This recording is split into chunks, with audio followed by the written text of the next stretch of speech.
Hello guys, welcome to રીવા નારણપુરા. તો આજે સમરમાં પહેરવા માટેનું બેસ્ટ 3 આઉટફિટ લઈને આવી ગયો છું. ખૂબ જ trendy, classic and different design.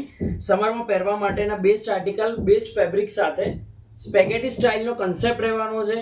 Figure પ્રિન્ટની design રહેવાની છે. નીચે કિનોટ્સ પ્લાઝો મળી રહેવાનો છે. મિરર વર્કનું ટચિંગ આપેલું છે. સમરમાં પહેરવા માટેનું ખૂબ જ ડિફરન્ટ અને યુનિક આર્ટિકલ છે.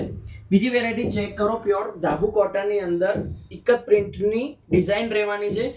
ફિટિંગ માટે તમને પાછળ ટાઈ બેલ્ટ પણ મળી રહેશે. ખૂબ જ સુંદર, ક્લાસિક અને યુનિક ડિઝાઇન લેવી હોય તો આવી જાઓ રીવા નારણપુરામાં. ત્રીજી ડિઝાઇન ચેક કરો. પ્યોર ધાબુ કોટનની વેરાયટી રહેવાની છે. સ્પેગેટી સ્લીવનો કન્સેપ્ટ રહેવાનો છે. સ્લીવ લગાવી હોય તો અંદર 3/4 સ્લીવ પણ મળી રહેશે. સાઇઝની વાત કરું તો સ્મોલથી લઈને ડબલ એક્સેલ સુધીની સાઇઝ રહેવાની છે. 3 સુંદર મજાના આર્ટિકલ સમરમાં પહેરવા માટેનો એકદમ કમ્ફર્ટ ઝોન, કમ્ફર્ટ વેરાયટી અને ડિફરન્ટ વેરાયટી લેવી હોય તો અત્યારે જ આવી જાઓ રીવા નારણપુરા.